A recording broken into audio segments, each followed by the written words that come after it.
Pregnant women prioritizing their own health isn't an act of selfishness. They're simply trying to protect the baby growing inside of them. So it doesn't matter what others whisper behind their backs.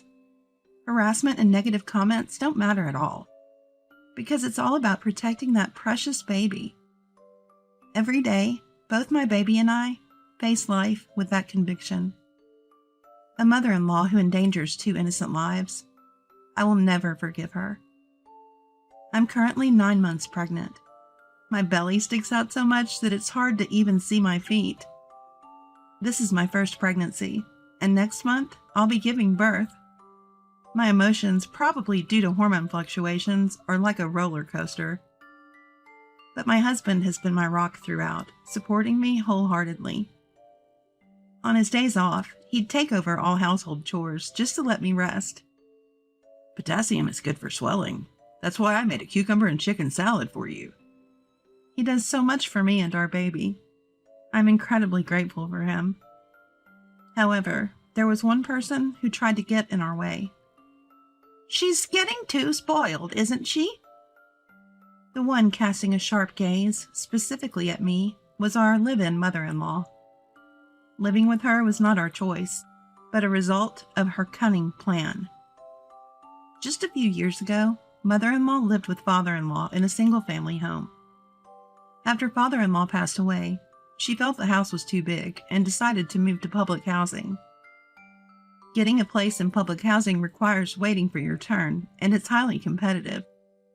But surprisingly, mother-in-law's turn came around quickly, and she joyfully shared the news with my husband.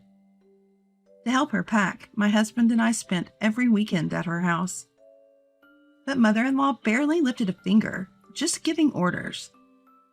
I found myself not just making her lunch, but also preparing her dinner every day. Your stew is quite overcooked. You should study cooking more. Ignoring my efforts, mother-in-law constantly criticizes me. It's frustrating, especially when it feels like we're constantly in a mother-in-law and daughter-in-law conflict, even though we haven't been married long. My husband often tries to mediate, but every time he does, mother-in-law gets sulky. So I'm the bad guy now, huh? She'd pout and turn away like a child. Feeling bad for my husband stuck in the middle, I would apologize to mother-in-law, just to smooth things over. Amid all this, on moving day, a shock awaited us. A ton of mother-in-law's belongings arrived at our house. Wait, why are they here? As we looked on in confusion, mother-in-law showed up later in a taxi. She began instructing the movers efficiently. My husband asked, "What's going on?" Isn't it obvious? I've moved in, she responded. Turns out mother-in-law never actually applied for public housing. From the start, she had planned to live with us and just had us help her pack as a ruse.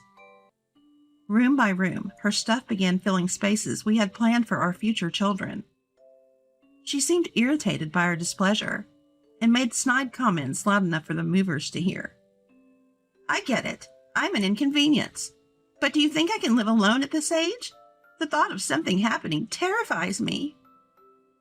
She played up her vulnerability, her eyes glistening with staged tears. The performance was almost admirable. The movers looked our way, equally bewildered. I know it's your love nest. Having an old woman like me around is a nuisance, isn't it? Her tone was almost sarcastic. It's not like that. It seems my husband has a soft spot for his mother's tears. Well then, here I am. Let's get along, she smirked. Thus began our imposed cohabitation. Despite available units in the nearest public housing, my husband searched for apartments for her, but mother-in-law was unyielding. I want a place built within the last 5 years. I live on a pension. I can't afford rent, but if you're willing to cover it, I might consider. She continued being unreasonable, and her stay extended. As time went on, mother-in-law increasingly intruded into our personal lives, and a year passed.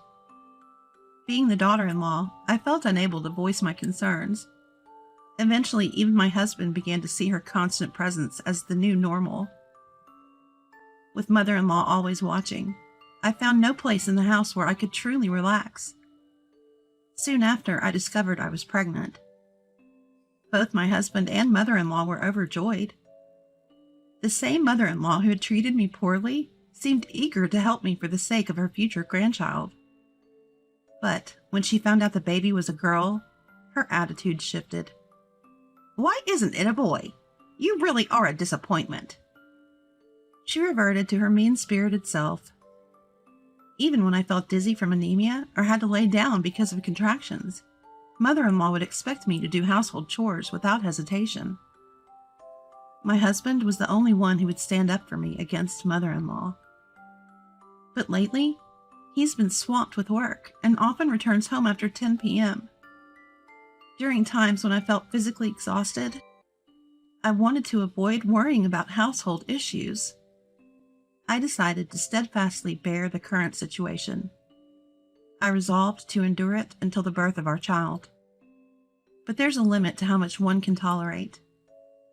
It might be best to take some action. After some thought, I learned one day that an old friend of mother-in-law's was coming to visit. "She's in town for a relative's wedding, so I expect you to host her properly," mother-in-law announced. It was the next day. While mother-in-law's abrupt plans weren't new to me, I wasn't fazed. We'd order pizza for the day, and my husband diligently cleaned the living area. All was set for the visit, but then came an unexpected downpour. Rain lashed the windows relentlessly. While observing the storm outside, mother-in-law had an outrageous request.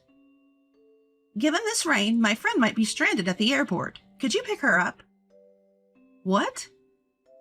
Regret instantly followed my startled reply. Mother-in-law's displeased expression said it all. "You can still drive even if you're pregnant, right? Go now." "I can't in this weather," I replied. Honestly, my belly at 9 months pregnant felt like it was about to burst. Driving was uncomfortable and risky, especially in this weather. The mere thought of an accident due to these conditions was terrifying. I told mother-in-law straightforwardly about my concerns, my desire to prioritize the baby, and my need for rest. But mother-in-law remained unmoved. "You're just being lazy. When I was pregnant, I did everything my mother-in-law asked," she argued. "But what if I get into an accident in this heavy rain?" I protested. "You're being careless. Just go get her now." "Mother-in-law, I really can't. I'm sorry." "You're back-talking your mother-in-law. I'm so unlucky to have a daughter-in-law like you." Furious, mother-in-law's face turned red. For some reason, she grabbed my arm, opened the front door, and forcibly pushed me out into the pouring rain. Stunned by the heavy rain hitting my skin, mother-in-law tossed the car keys at my feet. "Go already. My friend is still stranded at the airport because of you." I urgently pleaded for our unborn baby's sake. "She can take a taxi or bus. There are other options. Just go." As mother-in-law tried to shut the door, I desperately tried to prevent her. We struggled at the entrance. Drenched from the rain, which isn't good for a pregnant woman, mother-in-law stubbornly refused to let me back in. Then someone behind me reached for the door. "What's going on? Mom, let her in now." My husband had come home early. Apparently, due to the bad weather, there was no overtime, so he left work on time. He looked bewildered by the situation. Finally inside, he quickly dried me off with a towel. Seeing this, mother-in-law's mood worsened. "Why do you always take her side? I'm your mother. This is so cruel." "How can you be so heartless, making a pregnant woman stand out in this heavy rain? What happened?" Mother-in-law, who was earlier crying, suddenly shot back. "I didn't do anything wrong. I just asked you to pick up my friend by car." With exaggerated tears, the mother-in-law started crying, and my husband let out a heavy sigh. He probably realized there was no reasoning with her. My husband then asked me what had transpired. I recounted everything mother-in-law did and said to me. However, the previously tearful mother-in-law instantly rebutted with an angry look. She's lying. She's trying to paint me as the bad guy and drive me out. Wah! She screamed hysterically, cutting me off before I could speak further. My husband tried his best to calm the frenzied mother-in-law, but the situation wasn't improving. In fact, it was deteriorating. You've been brainwashed by her. You used to be such a kind, mother-loving boy. As mother-in-law began crying again, to our surprise, the doorbell rang. When we opened it, mother-in-law's friend was there. Apparently, she had taken a taxi from the airport and safely arrived. Sensing the palpable tension in the room, she inquired, "Did something happen?" Without missing a beat, mother-in-law started bad-mouthing me. "I'm sorry, I made you take a taxi. I wanted her to pick you up, but she refused because she's pregnant. Today's young daughter-in-laws are just too spoiled, aren't they?" Mother-in-law sought agreement from her friend, but her reaction was unexpected. "You tried to send a pregnant woman out in the storm? That's unbelievably cruel." Mother-in-law's forced smile faltered. Her friend didn't stop there, growing even more critical. "You've always been arrogant towards those weaker than you, and fawning over those above you. You haven't changed a bit. Actually, you've gotten worse." Mother-in-law started to panic as unexpected revelations from her past spilled out. "Also, I bet you only invited me here to show off your happy living situation with your son and daughter-in-law, right? It's so transparent." I didn't. I had my doubts about you living harmoniously with the daughter-in-law, but I didn't think you'd be this horrible to her." The friend's straightforward comments left mother-in-law unable to retort. I was genuinely surprised seeing her rendered speechless by both her son and her own friend. With the growing icy stares from everyone, mother-in-law was visibly flustered. Perhaps, in an attempt to deflect, she pointed at me and exclaimed, "If she had spoken to me more gently, I wouldn't have forced her to go out, but she's always defiant. No wonder I get angry." The truth is, I had only stood up to her this one time. Her incessant denial of wrongdoing only fueled my anger. The tipping point was when she jeopardized the safety of my unborn child. I decided to play my trump card. "I've recorded all the derogatory remarks and verbal abuse you've directed at me." I confidently displayed my mobile phone. Ever since we began living with mother-in-law, I had been recording her harassment as evidence. Even if mother-in-law and I didn't get along, she was still the only mother my husband had. I really didn't want to expose such an important person in my husband's life. But after everything she put me through, I couldn't remain silent. To start, I played our recent rain-soaked altercation at high volume. The color drained from my mother-in-law's face. Her friend, seemingly expecting such behavior, sighed in exasperation. My husband's face darkened quickly. "Mom, how could you do this to my wife?" His anger was palpable, his voice deeply stern. With the evidence laid bare, mother-in-law could only slump to the floor without any excuses. Her friend quickly got into the waiting taxi outside. I rushed to thank her. "Thank you so much." "Don't mention it. This has cleared up some long-standing grievances of mine.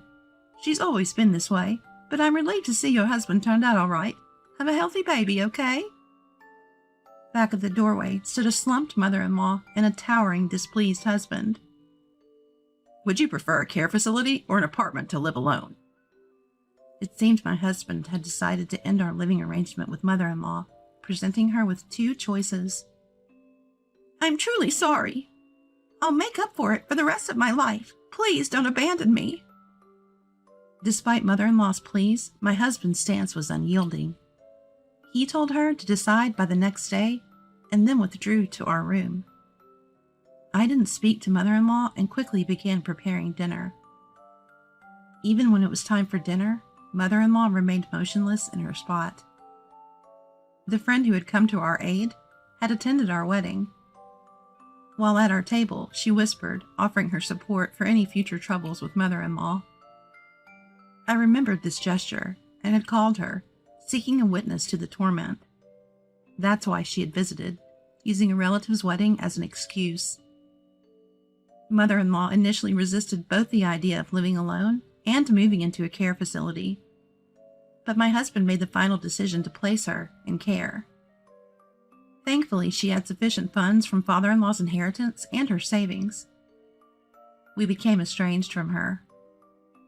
Every month, I received lengthy apology letters from mother-in-law, but they barely addressed the apology, mostly filled with complaints about her care facility.